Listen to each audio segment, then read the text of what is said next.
Sampai kelas 3 SMA, saya akhirnya memutuskan jualan kambing dan sapi saya sendiri. SMA udah mulai jualan kambing dan sapi. Betul. Kelas 3 SMA itu saya ngejual 30 sapi. Wow. 30 domba dan 30 3 domba, sapi. 30 domba, 3 sapi di usia 17 tahunan berarti kurang lebih. Sekitar Ya, 17 sekitar 17 tahunan. Dulu jajan masih 15.000 ya Dapat berapa tuh untung tuh? Untung dapat 30 juta gitu. Ngeri, 15.000 jajan setiap hari. Sepekan. Oh, sepekan 15.000 Sepekan tuh. 15 sampai 20.000. Dulu kan masih murah ya, kayak bensin dan lain-lain masih murah. Tapi udah dapat 30 juta. Udah dapat 30 juta. Kalau istri butuh uang jajan atau kecantikan tubuh untuk sesuatu, kita belum mau ngasih atau misalnya nggak punya untuk ngasih, kuncinya satu. Ajak diskusi, jadi pendengar yang baik, 20.000 kata buat istri. Insya Allah uang gak akan keluar. Welcome to Setia Talk. Tell the truth, share happiness and inspiration. Video ini dipersembahkan oleh Kelas Jodoh. Kita yang memantaskan, Allah yang menentukan. Bismillahirrahmanirrahim. Assalamualaikum warahmatullahi wabarakatuh. Masih bersama saya Setia Furqan Khalid di podcast kita, ya, podcast kita Setia Talks, share happiness, tell the truth, share happiness and give inspiration. Dan hari ini saya ketemu nih, dipertemukan ini orang yang luar biasa, ya, seorang yang inspiring karena ternyata belum usia 30 tahun tapi sudah malang melintang di dunia peternakan, perkebunan gitu ya, dan juga agro yang lainnya. Kita langsung sapa saja. Assalamualaikum warahmatullahi wabarakatuh, Kang. Waalaikumsalam warahmatullahi wabarakatuh. Asyahid Hasan Albana. Betul. Luar biasa, nama dari orang tua yang begitu menjadi doa, ya. Dan berat. Kang Hasan usia 29 tahun sekarang. 29, beranjak 29. Tapi prestasinya adalah anaknya. 4. 29 tahun, anaknya 4. Ini kan keren banget gitu. Gimana caranya? Anda nikah usia berapa sebenarnya waktu itu? Usia 21 nikah. 21 tahun nikah. Mengikuti jejak ayah. Mengikuti jejak ayah. Kalau di Indonesia 21 tuh jarang. Cowok 21 tahun nikah itu tuh menurut saya ya, zaman now gitu, prestasi banget gitu. Kebanyakan rata-rata usianya 23 ke atas, 25 lah, 27, 29 gitu. Apa yang membuat Anda nikah muda? Jadi sebenarnya dulu saya waktu muda sebenarnya anak muda umumnya. Sama main gitu ya. Siap. Ya agak-agak jahiliyah lah. Iya. Nggak apa-apa Kang ngomong jahiliyah juga, nggak usah pakai agak. Gak usah pakai agak ya. Nggak usah. Jahiliyah lah. Tapi itu kan bukan kebanggaan. Masa lampau. Iya. Dulu kalau orang kan yang namanya godaan tuh, godaan setan gitu ya. Iya. Mungkin saya nikah muda umur 21 itu karena godaan malaikat. Godaan malaikat. Itu kebalikannya. Bisikan malaikat. 21 melihat sesosok wanita hafizah, sopan, tiba-tiba kepincut gitu Kang. Oke. Jadi menarik, tanpa pikir panjang, yang namanya bisikan malaikat, langsung memutuskan gitu. Nah, sebenarnya ini adalah awalannya saja. Sebenarnya saya bukan nanyanya dari sana dulu, karena menuju ke pernikahan ini ada sejarah panjang Kang Hasan ini.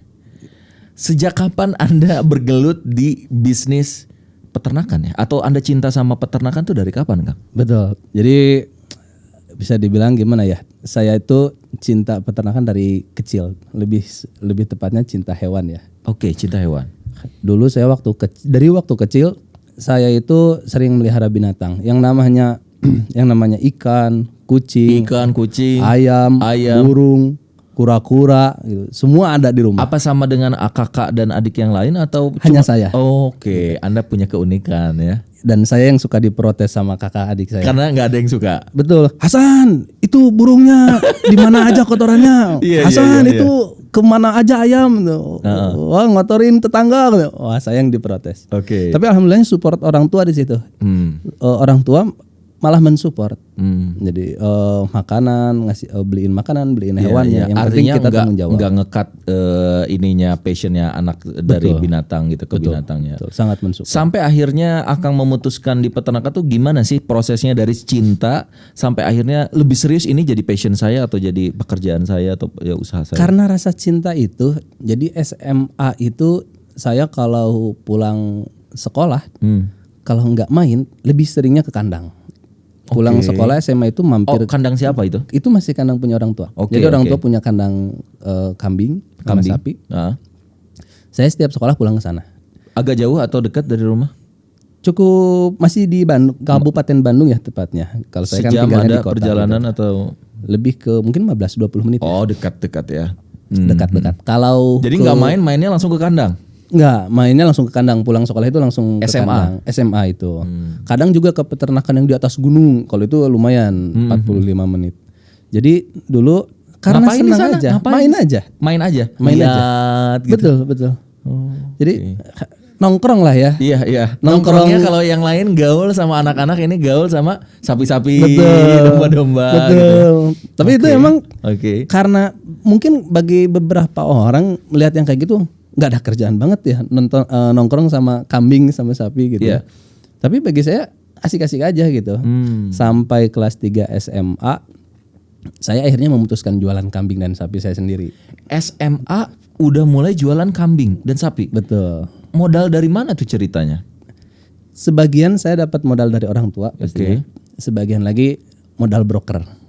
Broker. Gitu. Jadi broker. Jadi ketika udah tahu sumbernya di mana, saya jual ini aja, jual brosur.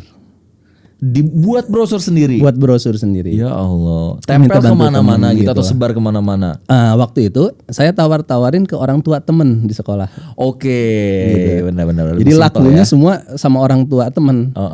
Jadi kalau Pas mau Idul Adha. pas mau kurban. Idul Adha, pas mau Idul Adha. Oke. Ya alhamdulillah dari sana pulang, kadang kalau pulang sekolah itu pas momen menjual itu saya ini dipanggil sama orang tua teman, ayo ke rumah, coba ditanya-tanya, diinterogasi gitu ya. Tapi seneng. Seneng aja gitu karena kan dibeli. Oke. Iya. Jadi otak dagangnya udah dari kecil ya. Iya, Otak betul. dagang dan juga otak seneng dengan bisnis dengan peternakan. Seneng dengan peternakan. Itu berapa domba dan berapa sapi di usia berapa waktu itu Akang pertama kali menjual? Kelas 3 SMA itu saya ngejual 30 sapi. 30 domba dan 3 sapi. 30 domba, 3 sapi di usia 17 tahunan berarti kurang lebih. Sekitar Ya, 17 sekitar 17 17 tahunan tuh. Sweet 17 tuh udah berkarya, udah punya karya, udah bisa menghasilkan. Apa karena ngelihat orang tua suka jual beli atau enggak, emang gua ingin punya uang nih? Ya sebenarnya jiwa anak muda ya. Saya suka ternak, suka kambing sapi, ngelihat bisnis keluarga gitu ya, bisnis orang tua jualan. Saya berpikir kan, kenapa saya nggak jualan juga ya? Toh saya juga tahu kok cara ilmu ternaknya dan lain-lainnya. Saya tahu sumbernya di mana. Karena saya pulang sekolah kadang ke pasar domba, ke pasar kambing. Bahkan kadang sekolah itu izin ke guru. Siapa yang ngajarin Anda itu? Cari pasar domba ini. Karena saya bergaul di kandang ya. Iya. Di kandang itu karyawan-karyawan di kandang. Jadi akhirnya tahu aja gitu. Jadi tahu ya. aja, Iya, dan ngikut aja. Oh, ada pasaran hari Selasa dan Sabtu datang, biasanya lihat ikut dulu, gitu, lihat ya. dulu. Jadi kayak ya magang dulu lah awalnya gitu. Magang kan ya. dulu lah. Sampai akhirnya tahu knowledge-nya, sampai akhirnya berani untuk menjual. berani menjual. Alhamdulillah ya terjual segitu. Dulu jajan masih 15.000 ya. Dapat berapa tuh untung tuh? Untung dapat 30 juta gitu. Ngeri, 15.000 jajan setiap hari. Sepekan. Oh sepekan 15.000 tuh? Sepekan 15 sampai 20.000. Dulu kan masih murah ya, kayak bensin dan lain-lain masih murah. Tapi udah dapat 30 juta. Udah dapat 30 juta. Allah, mantap. Tuh langsung jadi miliarder itu. ya. Langsung Kayak hilang miliarder untungnya sekarang. Kang. Ya kan anak muda nggak punya ilmu mengelola uang, dapat uang banyak. Dari situ dapat 30 juta. Ya, yang saya tahunya keluar merek gadget baru beli. Oh, iya. Teman-teman dikumpulin sekelas jajan bareng. Wah, tiba-tiba jadi OKB lah. OKB di kelas. Iya.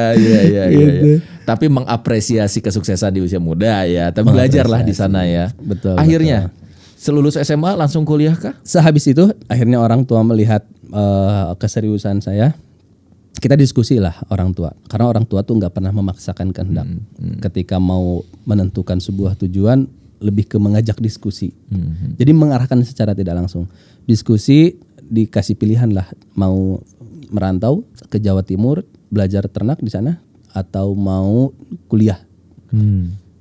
Orang tua ngasih pilihan kayak gitu. Iya. Saya kan pasti jawaban pertama pengennya kuliah. Kan kuliah pengen main kuliah lah, ya? Main sama teman-teman gitu. Iya. Tapi setelah diskusi panjang sama orang tua, istihorot, akhirnya Diajak memutuskan dialog ya? Betul, diajak dialog. Akhirnya memutuskan merantau. Merantaulah di Jawa Timur itu 2,5 tahun. Di Jawa Timur merantau untuk belajar ternak dari nol lagi. Dari nol lagi? Dari nol lagi, dari mulai. Ngapain aja tuh Kang di sana Kang? Belajar apa aja? Ada step-stepnya yang di... Ini yang kalau kata orang tua itu yang membuat Umi saya itu nangis kalau lihat Kenapa gitu. sih? Kenapa? Nah, Kenapa? jadi anaknya itu udah kayak bukan anaknya gitu. Jadi saya di sana Kayak Tarzan. Tarzan itu mungkin ganteng-ganteng ya kalau di film ya. Iya. Kalau ini unauzubillah Kang. Teka urus kalau kata orang Sunda mah. Dari mulai kayak pakai celana pendek, saya bersihin kotoran kambing. Masuk ke kolong. Yang namanya dikencingin sama kambing itu udah biasa lah. Dari situ saya naik tingkat gitu kan. Manggul kotoran kambing. Naik tingkat saya jadi tukang ngasih makan kambing. Tapi itu punya siapa sih sebenarnya? Peternakan itu punya orang tua. Kenapa Kang harus dari bawah? Apa tolong dong kalau aku langsung level tinggi gitu. Enggak ada request kayak gitu. Bahkan waktu itu saya yang minta pingin dari bawah dan jangan sampai semua orang di sana tahu kalau saya anaknya yang punya. Oke, gitu. keren. Dulu saya orang taunya saya anak manajer farm di sana. Gitu. Jadi orang mau Bukan mendekat, ownernya, bukan bukan yang anak punyanya. owner gitu. Jadi orang mau mendekat ya biasa bergaul biasa santai gitu. Iya. Dan lebih terbuka lah ya gitu. Dari bawah, dari ngungutin, dari itu naik level apa lagi? Dari situ ngasih makan kambing, Ngasih makan. sempat juga Ada berapa kambing waktu Akang di sana? dulu di sana ada 10.000 kambing. Dikerjain oleh berapa pekerja tuh? Satu orang pegang 350 kambing. Gitu. Luar biasa.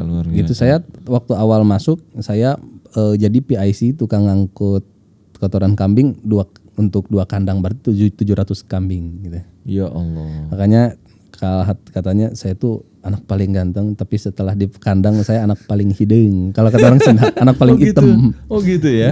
Sampai Saking nggak keurus. sampai nggak keurus kan nggak pakai baju ngangkut sampai lecet di mana-mana gitu kan di punggung terus kata Tapi Akang seneng atau sedih atau?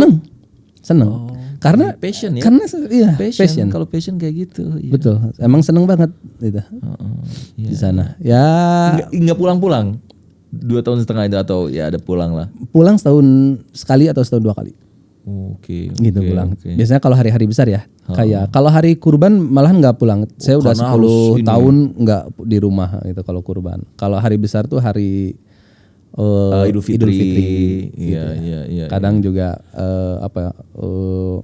akhir tahun. Terus udah itu ngapain Kang? Udah 2,5 tahun. Paling level paling tinggi top di sana Akang ngapain tuh? Level paling tinggi di sana jadi ini supervisor. Supervisor itu ngontrol kesehatan hewan. Sehari itu ngontrol bisa sampai 5.000 ekor setiap pagi dan sore gitu. Jadi kerjaan kontrol sampai siang jam 10-an. Kalau jam 10 nanti ada yang udah sakit kan ditanda-tandain, dipisahkan tuh ke isolasi. Di isolasi diobatin. Yang obatin siapa? Saya juga gitu. Jadi ada di isolasi ada tim pengobatan, saya juga ngobatin gitu. Jadi saya bisa nyuntik, bisa ngasih obat cacing, bisa ngobatin hewan, tapi nggak ada gelar dokter hewan. Gitu. Jadi karena otodidak aja ya. Iya, otodidak. Pengalaman Karena langsung terjun ke lapangan. Betul. Wow.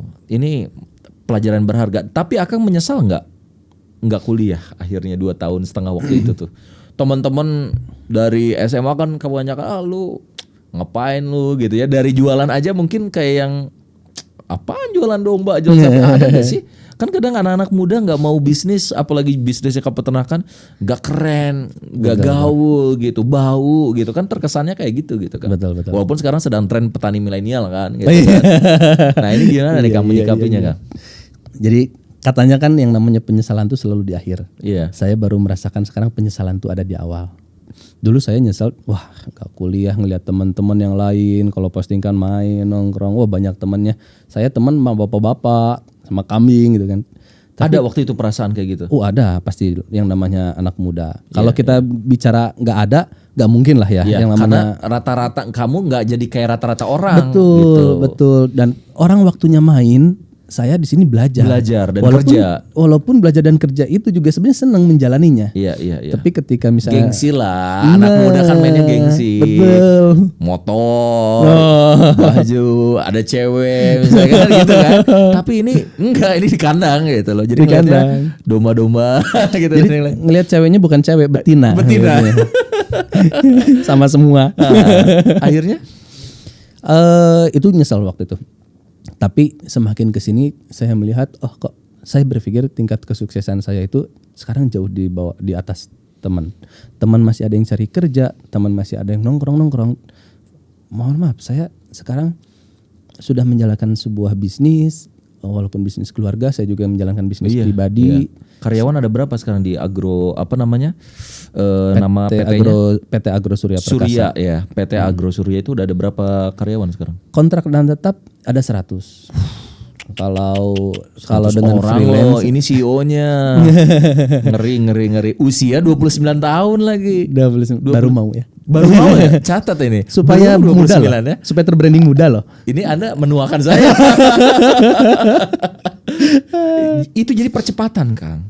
Betul. Kayak yang lambat, tapi justru ketika kita langsung take action di passion yang kita senangi, justru jadi sesuatu yang mengalahkan teman-teman yang kuliah duluan gitu kan. Betul. maksud Akang. Betul. Kita lebih dewasa Iya. dan secara muka lebih boros. Itu mungkin karena terlalu banyak bergaul di kandang ya. Betul. Sebenarnya dulu Anda mungkin cakep banget ya. Dulu cakep banget. Sekarang cakep sekali. Gak mau kalah. terus. Lanjut gimana? Jadi setelah 2 tahun setengah ngapain lagi? Setelah 2 tahun setengah, dulu karirnya sempat juga jadi supir truk untuk ngangkut pakan. Karirnya juga sempat jadi ngurusin sapi juga sempat. Setelah 2 tahun setengah, saya pindah ke Bandung.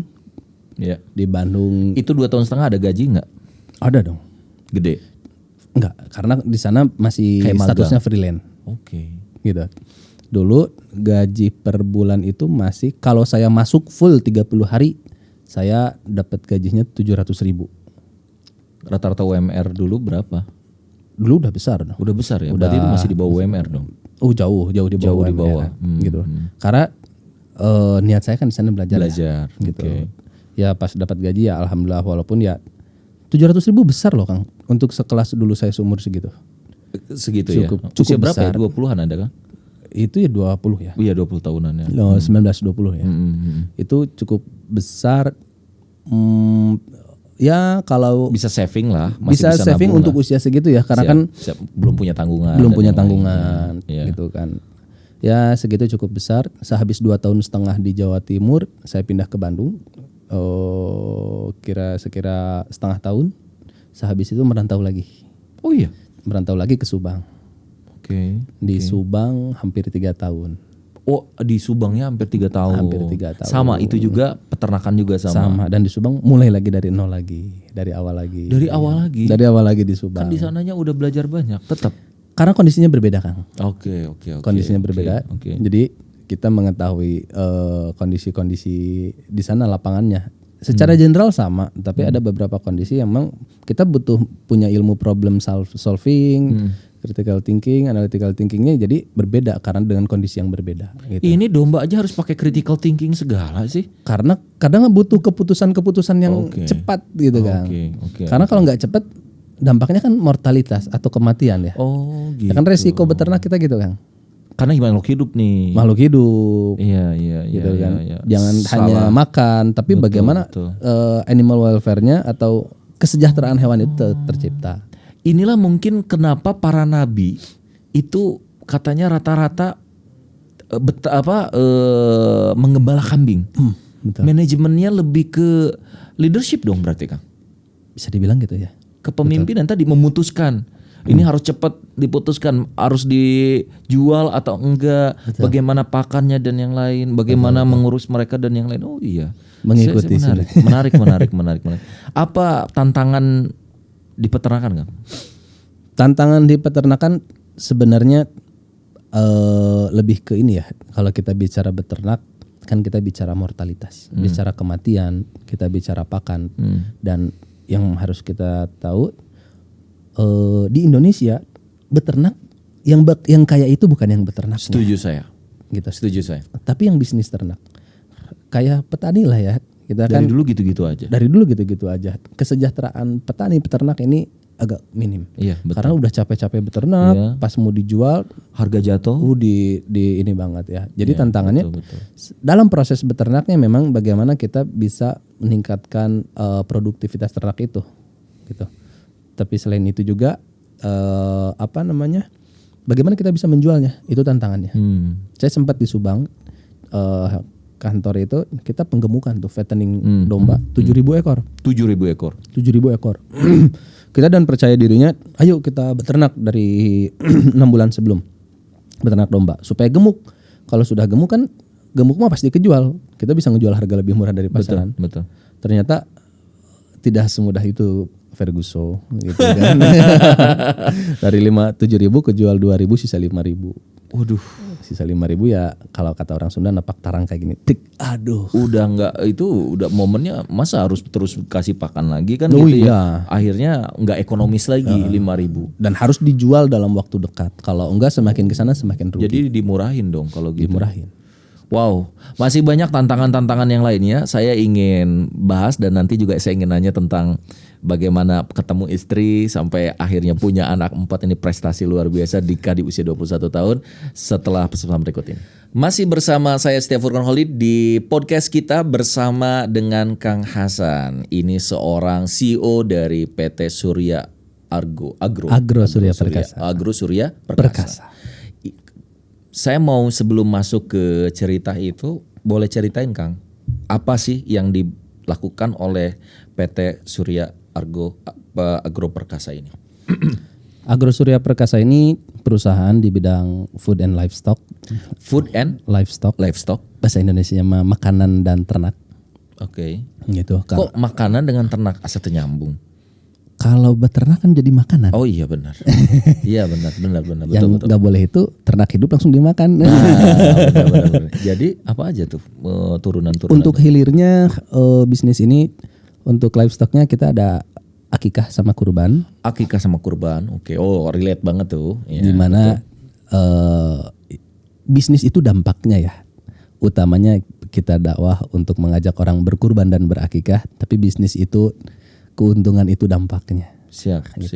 Dan untuk makanan minumannya kita bisnis minuman jahe. Apa? Sanusa Ginger namanya. Ginger.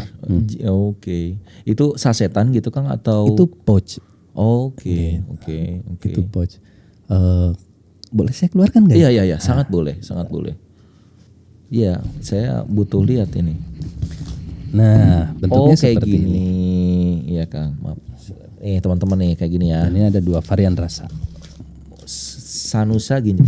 Ini dijualnya di online ada nggak Kang? Sanusa Ginger gini Kang? Ada di online di ada 2 Tokopedia. rasa? Ada 2 rasa Ada peach, dan lemon. ada lemon juga. Oke. Oh ini berarti apel ya? Peach itu peach bukan apa apel sih, ya? Kang? Peach, nama buah peach. Oke. Tapi kayak oke. Kalau ini lemon kayak ya. apel emang. Ini segini bisa berapa kali dituang? Ini yang 150 gram bisa 6 kali seduh. 6 kali seduh. Pakai air panas gitu ya? Pakai air panas. Oke. Jadi untuk apalagi nih sekarang sedang pandemi ya. Oh iya. Oh, yang kayak gini laku banget. Betul. Dan kita develop produk ini karena di masa pandemi memang. Oh gitu.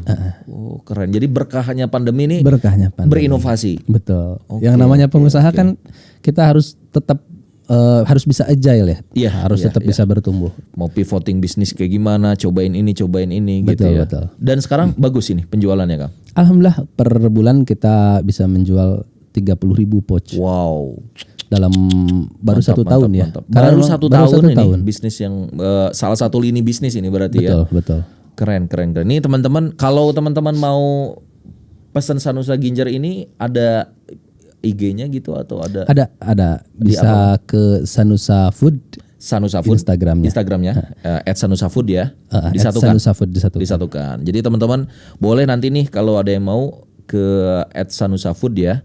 Di situ nanti bisa pesan Sanusa Ginjar. Bahkan kalau nggak salah katanya ada ininya juga Kang, ada kesempatan untuk jadi agen atau resellernya dan yang lainnya. Bisa gitu kesempatan jadi agen juga. Jadi ada kesempatan teman-teman untuk dapetin juga bukan cuman manfaat dari produknya, tapi juga dapetin keuntungan dari menjualkan produknya.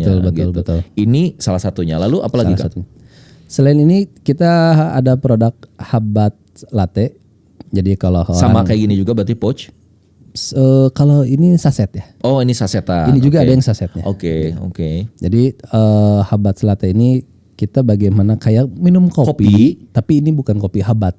Keren. Habatus Sauda. Habat Latte. Itu juga ada, tapi tidak saya bawa. Siap. Itu sebenarnya bisnis yang kami kembangkan di masa pandemi kan. Di masa pandemi. Dulu akikah kurban mikir wah ini kayaknya kalau di Indonesia kan orang berakikah budayanya acara ya. Betul. Berbagi ke tetangga. Iya betul. Wah, pandemik ini kayaknya bakal turun kayaknya. Bakal turun nih, akan berdampak walaupun waktu itu belum berdampak. Betul. Kita akhirnya bikinlah bisnis ini. Alhamdulillah ini yang rising. Alhamdulillah ini rise, akikahnya dan kurbannya 2020 nggak turun. Alhamdulillah. Gitu. Ternyata orang belanjanya masih cukup kuat lah. Iya, masih ada tabungan. Betul. Ternyata di 2021 lah akikah dan kurban semakin turun. Yang terasa turunnya itu 2021. Berarti kemarin nih pas Idul Adha kemarin. Betul, agak turun. Tapi alhamdulillahnya semakin kesini ini naik. Bener ya, namanya bisnis tuh harus terus mikir apalagi gitu ya. Apa aja yang bisa dijual yang penting halal. Yang penting halal. Saya datang kemarin sekitar berapa ya, sebulan yang lalu atau 2 minggu yang lalu saya ke kantornya beliau, tempatnya strategis di Cisaranten ya Kang ya. Di Arca Manik sangat strategis dengan ratusan karyawan tadi, Masya Allah. Apa sih Kang bisa sampai ada di titik ini nih, kok bisa gitu Kang? Maksudnya dari tadi di bawah harus beresin ini. Kunci kesuksesan tuh apa sih menurut Akang? Jadi kalau kembali lagi ke sejarah saya waktu di Subang, titik balik saya pikir titik balik saya yang tadi katanya agak-agak, bukan agak ya, jahiliyah lah ya. Tuh, Kang. Agak aja. Bercanda tadi kan. Saya titik balik itu setelah menikah. Jadi setelah menikah, saya nikah dengan wanita yang solehah, yang sangat sopan. Dan hafizoh juga katanya. Dan hafizoh juga. Kok bisa hafizoh tapi ada di peternakan sih? Keren banget itu. Allah yang menggerakkan Kang. Luar biasa. Saya juga kadang gini mikir ya, kok saya ya yang masih suka kayak gitu ya main gitu kan. Bisa dipertemukan, saya pikir wah ini doa orang tua. Jadi saya tiba-tiba melihat seorang wanita di mana itu teman kerja. Dia sebagai apa? Accounting atau apa? Sebagai accounting. Akang waktu itu sudah di level apa? Manager farm. Berarti di bawahnya beliau, di bawahnya Akang dong beliau. Di bawah. Iya. Di bawah. Saya melihat beliau sebatas karyawan yang biasa gitu. Berbulan-bulan, 6 bulan, sampai pada waktunya saya merasa kayak wah saya kayak pingin menikah nih umur 21 tahun. Saya dulu pikir kayaknya menikah enak gitu ya. Bisa fokus, bisa ada yang ngurus, apa yang dilakukan halal gitu kan, lebih berkah. Saya memutuskan menikah. Itu ada nggak momen apa yang membuat Akang tuh kagum sama beliau misalnya gitu? Waktu selama 6 bulan saya melihat wanita ini setiap lewat depan saya itu membungkukkan badan Kang. Siap. Bukan orang Jepang, bukan. Bukan Artinya maksudnya tidak menatap gitu. Bukan orang Jepang dan bukan yang punya penyakit bungkuk, bukan.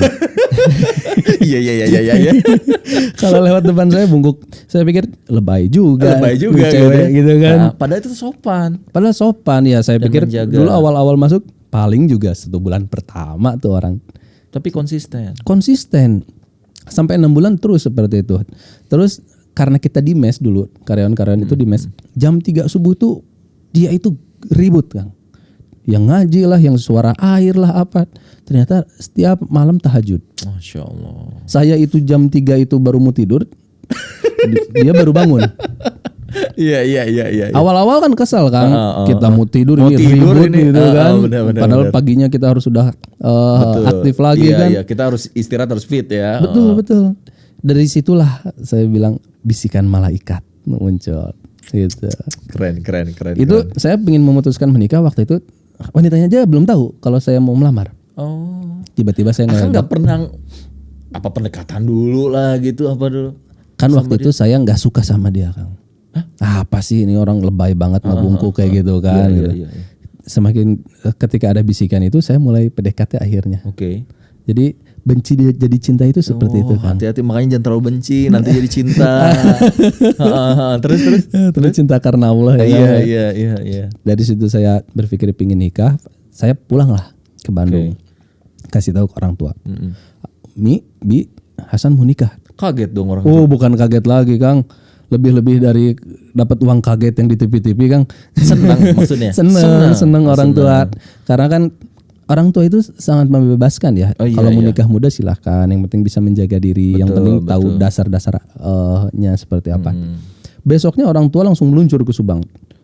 Ketemu calonnya. Itu dia nggak dikasih tahu dulu bahwa Akang mau bawa orang tua atau dadakan? Itu dikasih tahu beberapa hari yang sebelumnya. Saya ngajak nikah. Oh gitu. Ngajak nikah dia kaget juga.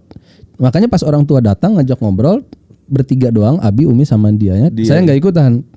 Dia kaget mau bilang dulu ke orang tuanya.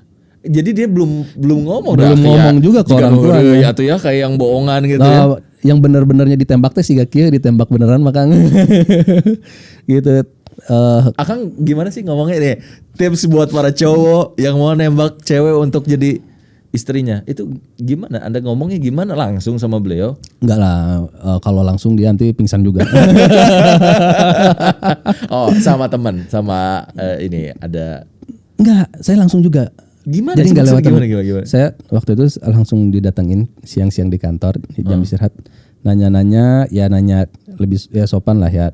Ada rencana nikah enggak seperti itu. Terus kapan ada rencana nikah kayak gitu. Beliau udah tahu bahwa Akang adalah anak dari yang punya. Sudah tahu. Oke. Sudah tahu. Dan waktu itu juga pas saya sampaikan, saya bilang mau ngajak nikah. Saya mau izin dulu ke orang tua. Beliau juga nggak langsung jawab iya. Beliau nggak langsung jawab iya. Kan beliau juga mikir-mikir dulu. Ini benar nggak? Gitu iya kan. Makanya gitu. Anak baru kemarin juga. Benar. Beliau yang baru dibisikin oleh malaikat. Beliau baru dibisikin oleh malaikat. Dulu saya belum hijrah kan Kang. Mohon maaf kayak masih merokok seperti itu ya. Jadi kan beliau mikir Hafizo yang mau melamarnya orang kayak gitu kan dia. Emang dia tahu Akang tuh nggak bener? Yang merokok kayak gitu tahu. Tahu. Ya kan. Kita anak kandang biasa lah, hal merokok itu kan biasa. Cuman kan bagi wanita solehah kayak gitu merokok itu suatu hal yang Iya dong. Ngerokok. Iya. Gitu Tapi kan. ini orang gentle banget. Ini harus difilmin ini. Asik. Gentlenya, tapi nggak tahu kegentelan itu kemana sekarang. Maksudnya gentle dalam konteks itu nggak boleh ada lagi lah. Iya. Terus kan? Ya dari situ beliau pulang diskusi sama keluarganya setelah memutuskan. Ibu bapaknya Akang datang ke beliau. Iya betul. Diskusi, Beliau pulang akhirnya memutuskan ke beberapa seminggu kemudian baru ada keputusan diminta keluarga datang. Akhirnya keluarga saya datang ke sana ke Indramayu. Lumayan ke pelosok. Indramayunya. Indramayunya pelosok lah gitu ya. Ke pelosok kita prosesi lamaran, habis itu diskusi. Setelah diskusi memutuskan kapan nikahnya. Itu 1 bulanan lagi mau Ramadan. Yeah. Ya udah setelah Ramadan aja kata keluarga besar. Saya langsung nyeletuk Kang. Jangan sebelum Ramadan aja. Bisa berubah pikiran. Saya gituin. Sama kayak gue nih, bener. Ingin cepat ya kalau udah yakin tuh takutnya. Kalau udah yakin cepat bisa. Justru takut banyak masalah. Nah, ya kan godaan setan itu kan mau menikah keraguan. Betul. Dari situ saya pikir bisa berubah pikiran sebelum Ramadan aja. Yang benar. Akhirnya terlaksanalah sebuah pernikahan dan dibanding kakak adik saya, pernikahan saya itu yang paling sederhana, paling Kenapa, Kang? singkat. Kenapa? Karena dipersiapkan hanya dalam waktu seminggu. Wow. Oke. Terus di Dipersiapkan tempat dalam si Awad waktu itu. seminggu, dan itu memberdayakan semua karyawan. Kamu jadi IO, kamu jadi ini, kamu jadi ini. Udah berangkat di Iya, tempat iya, Ahwadnya, iya, di tempat iya. istri saya. Dulu sudah ada tempat, kita sewa Oke. SDN lah, Gedung gitu. Oh. lapangan SDN lah ya Iya, sama iya, gedungnya. iya. H-2 dibatalkan Kenapa? karena untuk acara di kampung Terlalu mewah. terlalu besar tendanya. Kan di kampung itu tenda nggak perlu besar, yang penting sound system yang besar. Benar, Kalau ini benar. sound systemnya kecil, tendanya yang besar Benar. dan hanya sehari. Benar. Harusnya di kampung kan 2 hari, 3 hari gitu. Oh iya, ini aneh. aneh. Dibatalkan, khawatir kenapa-napa. H-2 dibatalkan, Kang. Kan pikir ini nggak- Pusing dong. bisa nggak jadi ini. Iya. Alhamdulillah, karena yang namanya anak lapangan, teman-teman biasa di kandang, Oke, langsung. langsung mikir, di depan tuh ada lapangan bola, Pakai itu. pakai langsung. Untungnya bukan jadikan kandang domba. Jadikan tenda pernikahan, langsung cari genset, cari tenda, Pakai genset. pakai ini. genset. Ya Nah, Allah. kan yang penting mah akadnya, Benar. langit udah bergetar, udah. Iya, benar. Sisanya mah makan-makan mah yang penting, Benar. yang penting yang baik. ada lah. Betul. Itu Jadi kan luar biasa ya. pernikahan. Bersejarah banget ya. Bersejarah, saking bersejarahnya saya nggak punya foto-foto pernikahan. Kenapa, Kang? Kenapa? Nggak tahu kemana, Kang. Karena Jadi hektik banget Hektik kan. banget. Orang semua sibuk ini. Akhirnya foto-foto pernikahan. Handphone. Nah, itu ada. Paling handphone dari teman-teman itu juga. Saya kumpulin akhirnya, ada yang punya Ya foto nikahan Allah, saya ya nggak? Rabbi. Kamu nikahan nggak punya foto? Ada, cuman nggak tahu yang motonya kemana, katanya hilang juga. Makanya kalau Ini foto anak triliuner loh. Ini anak Waduh. orang kaya ini.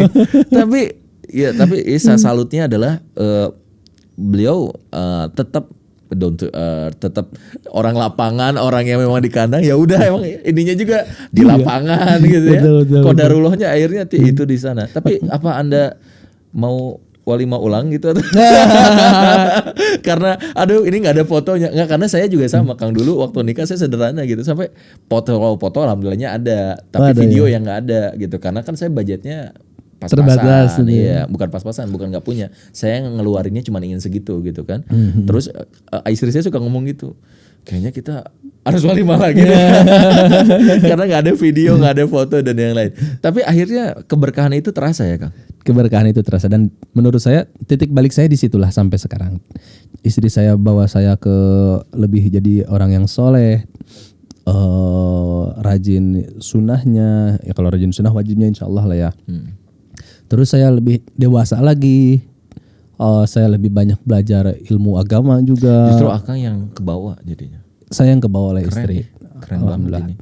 Jadi Tapi kadang kan cowok tuh suka ada ego kan. Apaan sih kamu suka ngarang-ngarain aku? Aku mah ya udah kayak gini aja. Kok Ya, Akang enggak sih? betul.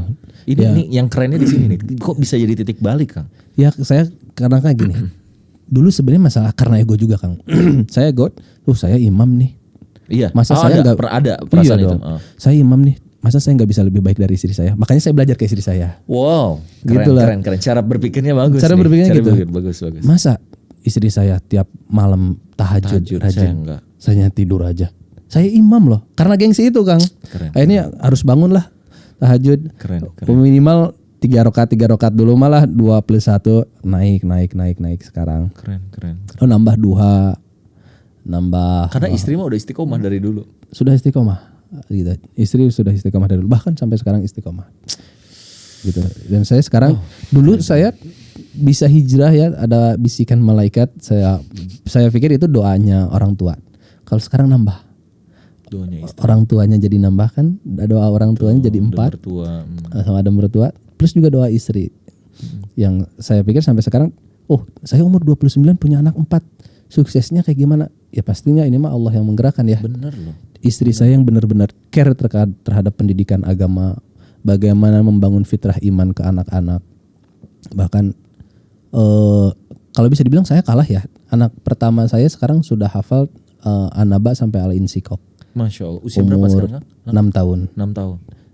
Selain itu surat hafal ayat kursi, Al-Kahfi 1 sampai 10. Ayat pilihan. Ayat pilihan. kalau dongeng itu buku-buku tentang Nabi Muhammad itu 2 lemari full baca, bahkan sampai hafal lirik narasinya itu, teksnya itu. Saya pikir 6 tahun saya masih main engkle gitu kan. Jadi ada percepatan. Ada percepatan, tapi ya maksudnya alhamdulillah ada istri yang bisa menggawangi hal itulah, dimana ketika saya sibuk gitu. Jadi titik balik saya ketika saya memutuskan menikah, alhamdulillah dikasih istri yang solehah, dan di situ istri solehah itu membawa keberkahan. Sorry juga. tapi saya ingin garis bawah ya Kang. Kan Akang juga dulu punya masa lalu lah, misalnya ya dengan teman-teman atau kayak gimana. Betul, gitu loh. Sebelum kebisikan malaikat nih Kang gitu kan. Yeah. Seringkali kan kita harus ngomongin cowok kadang kan lebih ke fisikal lah. Modis lah ceweknya misalnya, atau cewek yang apa yang membuat Akang jadi akhirnya, apakah karena sering dikandang Jadi nggak suka lihat jadi perempuan, gitu, atau memang ya nggak, saya meneliti gitu ya, maksudnya buat teman-teman yang hijrah nih gitu kan, apakah harus dikandang Betul. baru dia dapetin jodoh, kan ya nggak juga gitu kan. Betul. Tapi apa sih yang akhirnya menyadarkan Akang gitu ya? Apakah Akang tahu kan, berarti teman-teman juga ada lah yang nggak bener cewek kayak gimana gitu, atau yang Akang suka dulu gitu kan. Tapi akhirnya di titik aku memilih dia dan cocok, akhirnya jadi seorang istri, bisa jadi ibu yang tepat buat anak-anak gitu. Apa sih Kang? Alhamdulillah karena memutuskan nikahnya bisikan malaikat, seakan-akan pertimbangan hal itu terbantu ya. Kayak misalnya sebenarnya kan orang zaman sekarang ya, kalau saya lihat banyak orang menikah lihat fisiknya ya. Setuju. Walaupun secara agama nggak apa-apa kan, karena 4 hal itu ya. Betul. Tapi dasar yang menjadi awal emang kata agama juga kan karena agamanya. Betul. Dan saya memutuskan nikah sama istri karena agamanya. Gitu. Sikapnya yang hafizohnya, sopannya kayak gitu. Saya nggak terlalu lihat muka. Apakah karena Akang dari orang tua yang baik juga sehingga Akang punya role model yang bagus? Akhirnya terbantu dari situ, atau kesadaran itu tuh dari mana sih sebenarnya? Itu juga Kang yang saya pertanyakan sampai sekarang. Saya makanya satu-satunya jawaban yang saya tahu kenapa saya seperti itu, doa orang tua aja. Doa orang tua yang memang menggerakkan. Nah, kalau bicara kita mau cari yang cantik, punten ya Kang. Iya. Tinggal ya banyak lah yang lebih cantik. Cuman saya semakin kesini semakin belajar, istri saya tuh cantik. Kalau bicara secara fisik kita rasional ya, banyak yang lebih cantik. Tapi cantiknya istri saya tuh nggak pudar karena sikapnya Kang. Dengar ini quotes of the day ini. Semakin kesini istri itu semakin cantik, tapi saya yang semakin tua. Menarik. Karena kalau cintanya karena Allah jadi kayak gitu ya Kang ya. Karena betul, namanya fisik itu bisa berubah ya. Saya pernah lihat Kang, ini misalnya sekarang kan sedang rame. Mana lu berani nggak pakai nggak pakai make up gitu, iya kan? Lagi ngetren tuh. Berani nggak katanya? Iya, bener, ternyata kata istri saya itu, wanita itu ada cantik karena dari sananya, dari dananya. Ngerti nggak kan? Gitu kan? Jadi ada yang memang karena dari sananya mau udah cantik gitu. Ada dari dananya. Kalau saya lihat, oh iya ya, sebenarnya semua wanita juga kalau didandanin ya cantik. Betul. Kenapa istri kita misalnya kurang cantik apa? Ya mungkin karena kamu gak ngasih apa? Iya, kalau di makeover bakal cantik juga kok. Gitu kan? Betul. Kenapa yang di sana kelihatan lebih cantik? Ya karena dia pakai dana untuk bisa lebih cantik gitu. Tapi betul, yang susah itu cantik hatinya. Gimana dia istiqomah ketika kita datang, dia memberikan pelayanan terbaik, menjaga anak kita, harta kita gitu. Itu yang terasa mungkin ya kan betul. sekarang ya. Betul. Jadi selalu saya merasa diri saya setiap hari tambah cantik. Sampai saya dapat nasihat dari di kandang itu ada supir truk. Ketika kita lagi ke pasar Damba, itu saya sudah menikah. Ngobrol sama supir truk. Pak, minta nasihatnya dong. Supir truk itu bilang, dengan cerita, supir truk bilang, saya itu Pak pernah habis pulang nganter domba, saking capeknya pulang ke rumah, nyampe rumah badan masih kotor, kaki masih kotor, ketiduran di ruang tengah, kata supir truk. Udah sampai rumah tuh. Udah sampai rumah, ketiduran di ruang tengah. Istrinya bawa air hangat ngelapin, kan kerasa gitu ya. Dilapin air hangat ke kakinya, tangannya dilapin, mukanya mah enggak. Dari situ saya ingat-ingat kebaikan istri saya itu, yang akhirnya ngebuat saya itu tambah cinta melihat istri itu semakin cantik. Saya bilang, inilah yang katanya kalau kita merasa istri kita nggak cantik, salahnya tuh di kita. Karena kita tidak menjaga pandangan. Kita harus banyak mengingat apa kebaikan istri. Satu kebaikan tapi diingat terus akan menutup keburukan dan akan memperlihatkan kebaikan-kebaikan lainnya. Saya terapkan itu nasihat supir truk di kandang gitu. Dan itu sampai sekarang berharga banget buat saya. Ketika saya ada pikiran, istri saya kok kayak mulai kurang itu, saya langsung istighfar, saya ingat kebaikan. Oh, istri saya kemarin habis mijitin. Oh, enak pijitannya. Gitu. Wah, paling enak itu dibanding tukang pijit beneran mah. Tukang pijit mah harus bayar, ini mah gak usah bayar. Oh, gitu kan. Benar. Akhirnya di situ tambah sayang sama istri, tambah sayang. Betul. Dan saya punya prinsip gini, Kang. Kalau istri butuh uang jajan atau kecantikan tubuh untuk sesuatu, kita belum mau ngasih atau misalnya nggak punya untuk ngasih, kuncinya satu, ajak diskusi, jadi pendengar yang baik. 20.000 kata buat istri, insya Allah uang gak akan keluar. Oh gitu ya. Tips buat para suami, kalau Anda nggak mau ngeluarin uang, dengerin aja curhatan istri. Modal telinga atau modal uang? Gitu. Iya benar. Jadi harus mau jadi pendengar yang baik. Harus mau jadi pendengar yang baik. Okay. Dan jadi pendengar yang baik juga ngebuat istri itu tambah cantik kan, tambah ceria. Inner beauty-nya keluar tuh kan. Benar. Gitu. Tapi Kang, sorry tuh saya harus ngomong. Ini masih ada waktu ya.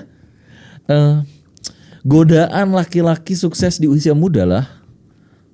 Misalnya iya sekarang kan banyak banget Kang. Makanya apalagi tren-tren sekarang dan yang lain gitu ya. Dimana gue usia belum 30 tahun, gue udah mapan, udah punya anak 4, udah punya istri yang soleha gitu ya. Sehingga ada godaan-godaan yang mungkin itu mengganggu kita untuk fokus dengan dakwah mungkin, atau juga dengan bisnis, atau juga dengan keluarga gitu. Kalau selain tadi mengingat kebaikan istri, ada nggak hal yang itu bisa diterapkan nih buat para calon suami, calon istri atau yang sudah menikah gitu ya, supaya kalau saya suka bilangnya merawat cinta gitu.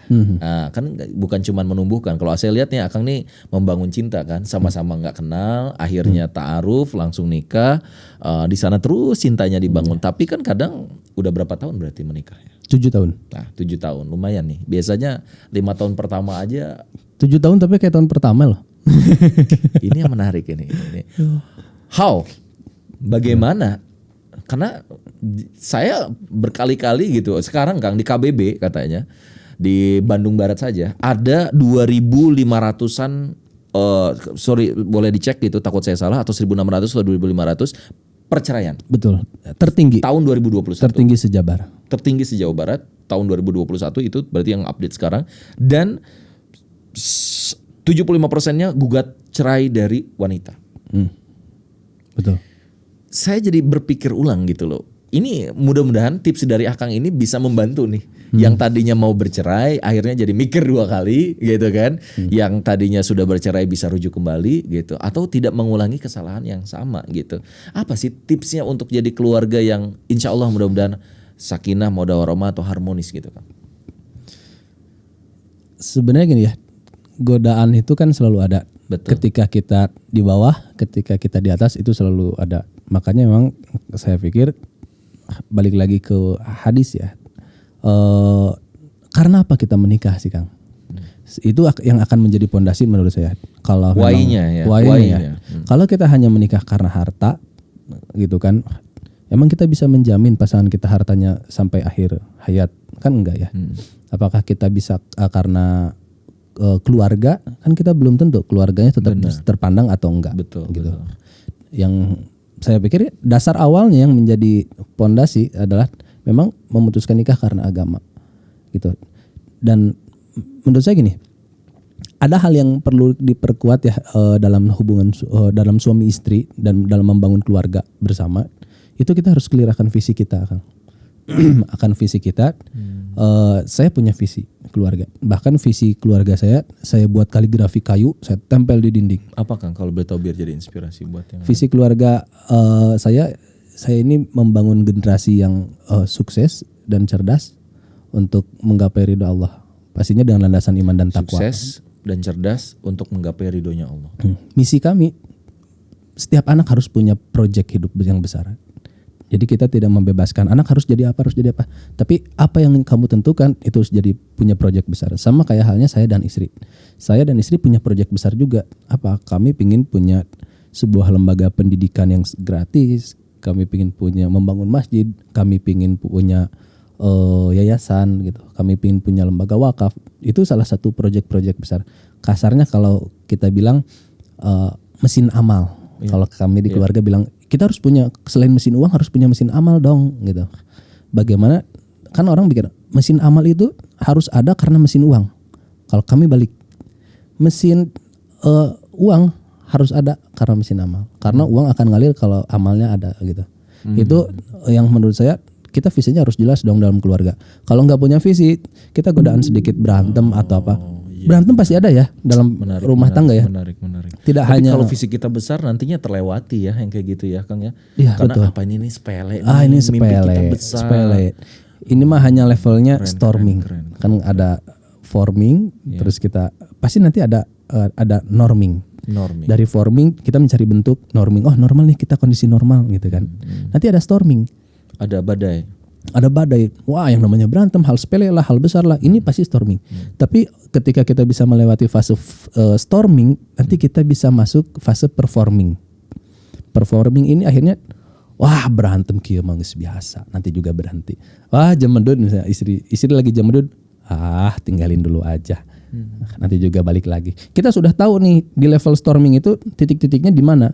Enggak membuat jadi wah nggak benar saya punya istri kayak gini, nggak akan benar, cerai. Nggak kayak gitu kan. Paling ngomong cerai kan ngomong pisang cerai gitu kan. Gitu. Nggak ngomong cerai yang sampai ke KUA. Iya. Itu yang perlu kuat ya. Menurut saya visinya harus clear, harus jelas, dan emang benar-benar visi bukan hanya sebatas visi. Bagaimana kita tumbuhkan gitu Kang. Dan yang pasti apa tadi pondasinya kita nikah karena agama. Satu sisi kadang saya membantu ginilah kasar mah. Cing lah, kalau kata orang Sunda ulah ngisinkeun. Kamu mau cerai malu-maluin keluarga lah. Nggak enak atuh. Kasihan juga, dan saya selalu berpikir anak. Yang paling kuat anak betul. Kasihan anak yang jadi korban. Kasihan banget. Godaan kita di atas, kita sebagai laki-laki pasti ada godaan ta'adud. Betul. Untuk nikah lagi gitu. Itu pasti ada Kang. Cuman ketika berpikir ta'adud, kalau saya triknya ingat muka anak, ingat muka ibu, gitu. Bayang ibu ya. Ibu juga. Ingat muka umi, dan posisikan kita kalau kita yang seperti itu kan. Coba kita sebagai suami kita dipoliandri oleh istri. Sebenarnya kan nggak masalah ya. Cuman saya masih berprinsip saya belum mampu untuk hal itu. Saya belum mampu untuk hal itu, bukan saya saja. Saya nggak tahu apakah anak-anak saya mampu jika saya melakukan hal itu. Gitu. Jadi jangan cuma egois jangan cuma keinginan diri egois. saya sendiri, tapi bagaimana yang lain udah pada siap belum menerima saya yang seperti Betul. itu. Iya. Dan godaan-godaan lainnya termasuk kayak ta'adud, saya berpikir ini kayak karena emosi, nafsu atau apa nih? Iya. Gitu.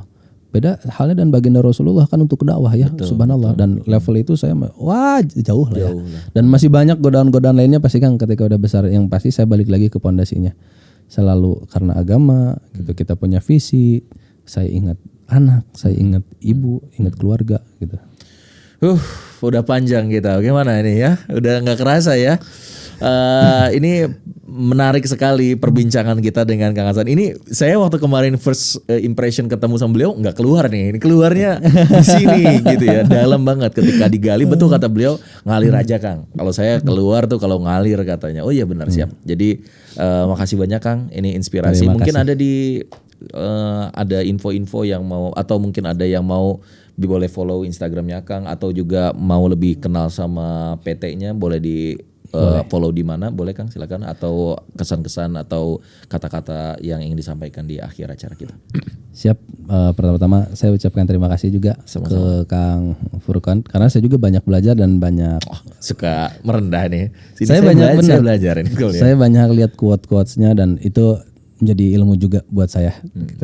Karena istri saya ternyata sudah mempelajari itu lebih dulu gitu. Saya telat ini, kenapa Bunda gak bilang-bilang? Siap. Yang penting sebenarnya mah membangun rumah tangga itu pada dasarnya kita harus punya visi yang jelas ya. Membangun rumah tangga emang di dalamnya ada keberkahan cinta gitu ya. Tapi jangan lupa itu mas amanah gitu. Saya harus merasa membangun rumah tangga itu ada beban amanah. Karena kalau nggak kayak gitu kita nggak akan terus bergerak untuk tumbuh. Gitu. Jadi ada beban amanah bagaimana membangun generasi gitu ya. Itu untuk membangun keluarga. Itu aja sebenarnya sedikit sarannya. Siap. Teman-teman yang mau lebih kenal bisa follow Instagram saya di Hasan Albana 92. Hasan Albana 92. Oke. Untuk bisnisnya insya Allah udah pada tahu ya, rumah akikah, rumah akikah, kurban, dan rumah Sanusa kurban. Food. Oke. Jadi rumah akikah, rumah kurban ya, add semuanya gitu, dan juga Sanusa Food ya. Buat teman-teman semua, saya ingin teman-teman boleh komen dari cerita kita di sini mana yang paling jelek banget gitu. Dan saya doakan mudah-mudahan nih teman-teman juga yang belum nikah mudah-mudahan segera dapat jodoh terbaik. Amin. Ya. Dan yang sudah menikah mudah-mudahan jadi keluarga yang sakinah mawaddah warahmah, inspiring luar biasa. Terima kasih banyak Kang. Makin sukses, Kang. Makin berkah dari Sanusa Food-nya, dari Argonya dan yang lainnya agronya. Makasih banyak. Kita tutup. Assalamualaikum warahmatullahi wabarakatuh. Setia Talk. Tell the truth, share happiness and inspiration. Halo buat teman-teman semua yang udah menonton tayangannya ini dan mendapatkan manfaat juga inspirasi. Jangan lupa untuk like, comment, share, and subscribe ya. Insya Allah membuat kita semakin semangat untuk bisa memberi inspirasi lagi.